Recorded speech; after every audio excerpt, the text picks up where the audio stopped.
हम सब ने देखा कैसे अमेरिका ने वेनेजुएला के प्रेसिडेंट मादुरो को उसके ही घर से उठा लिया। ये जो खेल शुरू हुआ है ये सिर्फ वेनेजुएला तक रुकने वाला नहीं है। अमेरिका ने पूरी दुनिया खासकर अपने पड़ोसियों को एक मैसेज दे दिया है कि 2026 में किसी देश की सॉवरेनिटी यानी उसकी आजादी सिर्फ एक कागज का टुकड़ा है। दोस्तों, वेनेजुएला सिर्फ एक लैब टेस्ट था, एक प्रोटोटाइप था। अमेरिका ने चेक किया कि क्या वो 2026 में किसी देश की बॉर्डर मिटा सकते हैं। और जब उन्होंने देखा कि मादुरो को उठाने के बाद पूरी दुनिया ने बस कड़ी निंदा वाले स्टेटमेंट दिए, तो वॉशिंगटन को समझ में आ गया कि रास्ता अब साफ है। अब वो इस टेस्ट की सक्सेस को पूरे वेस्टर्न हेमिस्फीयर में अप्लाई करने वाला है। और दोस्तों, उसका अगला शिकार होने वाला है कोलंबिया। मैं आपको बताता हूँ कि आखिर ट्रंप क्यों कोलंबिया के पीछे पड़ा हुआ है, कौन कौन से प्लेयर इस गेम में इन्वॉल्व हैं, ड्रग से लेकर ऑयल तक। और सबसे इंपॉर्टेंट क्वेश्चन, इस सब का हमारे प्यारे देश पर क्या असर पड़ने वाला है। मैं हूं नवीन सिंह और आज हम इस सच्चाई का पर्दाफाश करेंगे जो मेन स्ट्रीम मीडिया आपको नहीं दिखा रहा है। चलिए शुरू करते हैं। अब सवाल ये है कि अमेरिका को ये गुंडागर्दी करने का लाइसेंस किसने दे दिया। इसका जवाब छुपा हुआ है एक ऐसी डॉक्ट्रिन में जो 200 साल पुरानी है। मैं बात कर रहा हूं मोनरो डॉक्ट्रिन की। 1823 में प्रेसिडेंट जेम्स मोनरो ने पूरे अमेरिका पर एक कीप आउट का बोर्ड लगा दिया था और प्रेसिडेंट ट्रंप ने इसको स्टेरॉइड्स दे दिए हैं। अब एक्सपर्ट्स इसको नया नाम दे रहे हैं द डोनरो डॉक्ट्रिन। डोनरो डॉक्ट्रिन का एक बहुत खतरनाक पिलर है कंडीशनल सोवरेनिटी। अगर इसे सिंपल शब्दों में कहूं तो शर्त वाली आजादी। इसका मतलब ये है कि आपकी आजादी कोई इनहेरेंट राइट नहीं है, बल्कि एक प्रिविलेज है जो सिर्फ तब तक मिलती है जब तक आप वॉशिंगटन की बातें मानते रहें। इस डॉक्ट्रिन के अकॉर्डिंग अगर आप अपने देश में ड्रग्स नहीं रोक पा रहे हैं या फिर चाइना का जो इन्फ्लुएंस है उसको दावत दे रहे हैं, तो अमेरिका कहता है कि जो आपकी सॉवरेन इम्यूनिटी है वो मायने नहीं रखने वाली। ट्रंप एडमिनिस्ट्रेशन ने इस डॉक्ट्रिन को सबसे पहले वेनेजुएला में अप्लाई करके दिखाया है और उसकी हिट लिस्ट में अब नेक्स्ट देश है कोलंबिया। दोस्तों, कोलंबिया हमेशा से अमेरिका का एक बड़ा एलाई रहा है। साउथ अमेरिका में इसे अमेरिका का इजराइल कहा जाता था। फिर अचानक ऐसा क्या हुआ? इसके पीछे 3 बड़े कारण हैं। पहला कारण है कि कोलंबिया के प्रेसिडेंट गुस्ताव पेट्रो ने टोटल पीस पॉलिसी लॉन्च की। उनका प्लान था ड्रग कार्टेल्स और रेबल्स से नेगोशिएट करना, लेकिन ट्रंप के लिए पीस नहीं बल्कि टोटल सरेंडर थी।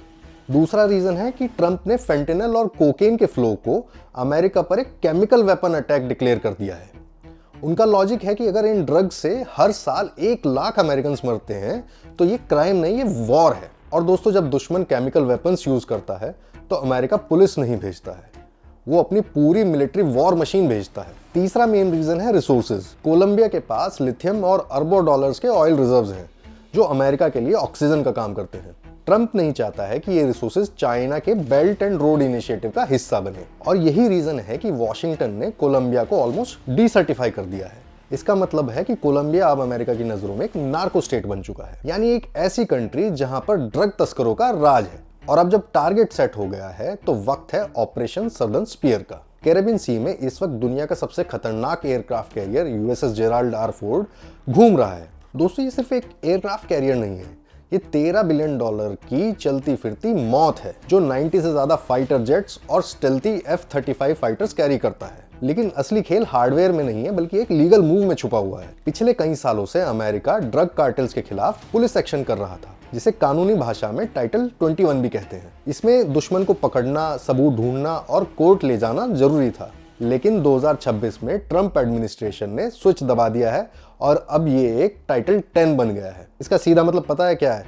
अब कार्टेल्स अमेरिका के लिए सिर्फ क्रिमिनल नहीं है, वो एनिमी कॉम्बेटेंट्स हैं, यानी दुश्मन फौजी डिक्लेयर कर दिए गए हैं। इस लीगल चेंज के बाद अब अमेरिका को किसी को अरेस्ट करने की जरूरत नहीं है। अब कार्टेल्स को पकड़ने के बजाय उनको सीधा किल शॉट से एलिमिनेट किया जाएगा। रिपोर्ट्स के मुताबिक जनवरी 2026 तक ही 35 स्ट्राइक्स हो चुकी हैं और 115 से ज्यादा कार्टेल के लोग मारे जा चुके हैं। अमेरिका के लिए अभी एक लॉ इन्फोर्समेंट नहीं बल्कि एक क्लियर आउट मिशन बन चुका है। लेकिन ये जानना जरूरी है कि क्या ये सिर्फ कोकेन के लिए हो रहा है? बिल्कुल नहीं, इसके पीछे एक बहुत बड़ा ग्लोबल चेस बोर्ड है। पिछले कुछ सालों में चाइना ने साउथ अमेरिका को अपना पर्सनल प्लेग्राउंड बना लिया था। वो सिर्फ रोड्स और ब्रिजेस नहीं बना रहा था बल्कि पेरू से लेके कोलंबिया तक ऐसे मेगा पोर्ट्स खड़े कर रहा था जो कल चाइनीज नेवी के बेसिस बन सके। इसे आप सीक्रेट इन्वेजन भी बोल सकते हो। वो अरबों डॉलर्स का कर्जा देकर इन देशों की किस्मत अपने हाथ में ले चुका है और रशिया भी पीछे नहीं है। सैंक्शन से बचने के लिए रशिया ने इस रीजन को अपना शैडो मार्केट बना लिया है, जहां से वो अपना तेल और रिसोर्सेज पूरी दुनिया में घुमाकर बेच सकता है। ट्रंप का असली मकसद है साउथ अमेरिका से चाइना और रशिया के फुटप्रिंट्स को फिजिकली इरेज करना। लेकिन सवाल ये है कि ट्रंप एडमिनिस्ट्रेशन इन फुटप्रिंट्स को मिटाएगा कैसे।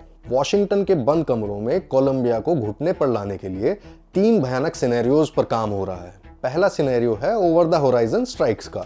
इसमें अमेरिका को अपने सोल्जर्स जमीन पर उतारने की कोई जरूरत नहीं है। वो अपने ड्रोन्स और एयरक्राफ्ट चूज करके सीधा कार्टेल्स के प्रोसेसिंग हब और दुश्मन के ठिकानों को निशाना बनाएगा। लेकिन दोस्तों, अगर एक भी निशाना भटका और मासूम लोगों की जान गई तो पूरे लैटिन अमेरिका में आग लग जाएगी। दूसरा और सबसे खतरनाक सिनेरियो है कोलंबिया की समुद्री घेराबंदी। यूएसए कोलंबिया के पोर्ट्स को चारों तरफ से घेर लेगा। ना वहां से कोई सामान बाहर जा पाएगा, ना वहां से कोई सामान आ पाएगा। ये एक ऐसा साइलेंट किलर मूव है जो किसी भी देश की इकोनॉमी का दम घोट देता है। जब पैसा रुक जाएगा और लोग भूखा मरने लगेंगे तो ट्रंप को लगता है कि कोलंबिया की सरकार खुद ब खुद उनके आगे घुटने टेक देगी। और तीसरा सिनेरियो वही है जो हमने वेनेजुएला में देखा। एलीट स्पेशल फोर्सेस को जंगल में ड्रॉप करना और प्रेसिडेंट पेट्रो के नाक के नीचे से ड्रग कार्टेल बॉसेस को उठा लेना। इसे टेक्निकल भाषा में सर्जिकल क्लीनिंग कहते हैं। लेकिन दोस्तों, कोलंबिया कोई छोटा मोटा आइलैंड नहीं है। ये घने जंगलों का एक देश है। अगर यहाँ एक भी हेलीकॉप्टर गिरा तो ट्रंप के लिए दूसरा ब्लैक हॉक डाउन सिनेरियो बन सकता है। अब आप सोचेंगे कि भाई कोलंबिया में बम गिर रहे हैं तो हमें उससे क्या। दोस्तों, इस डोनरो डॉक्ट्रिन से इंडिया के लिए इस रीजन में 3 बड़े खतरे खड़े हो जाते हैं। पहला बड़ा खतरा है हमारी फार्मेसी इंडस्ट्री को। इंडिया दुनिया का सबसे बड़ा जेनरिक मेडिसिन प्रोड्यूसर है। कोलंबिया हमारे लिए लैटिन अमेरिका में गेटवे है। अगर वहां नेवल ब्लॉकेड होता है या समुद्री रास्ते बंद होते हैं तो हमारी पूरी फार्मा इंडस्ट्री को अरबों डॉलर्स का झटका लगेगा। हमारा अरबों का एक्सपोर्ट रातों रात 0 हो सकता है। दूसरा एक बड़ा जो खतरा है वो है हमारे एनर्जी इन्वेस्टमेंट्स को।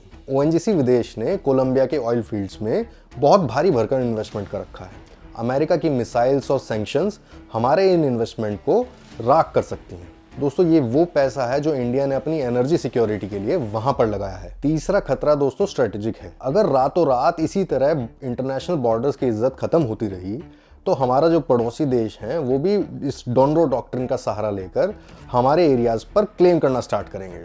चाइना हमारे और एरियाज पर प्रेशर बनाएगा। तो दोस्तों, कंक्लूजन क्या है? 2026 में इंटरनेशनल लॉ सिर्फ किताबों में रह गया है। वेनेजुएला सिर्फ एक ट्रेलर था। कोलंबिया और बाकी देश असली बैटलफील्ड बनने जा रहे हैं। आज का कड़वा सच यही है, सॉवरेनिटी अब एक हक नहीं बल्कि अपनी ताकत है। हमारे इंडिया के लिए इसका एक ही लेसन है, आत्मनिर्भरता। क्योंकि जब दुनिया के ये बड़े खिलाड़ी आपस में भिड़ेंगे तो कोई यूनाइटेड नेशंस या इंटरनेशनल कोर्ट हमारी मदद नहीं करेगा। हमें अपने डिफेंस, अपनी इकोनॉमी और अपने टेक को इतना मजबूत करना होगा कि कोई भी डॉक्ट्रिन हमारे बॉर्डर्स की तरफ देखने की हिम्मत ना करे।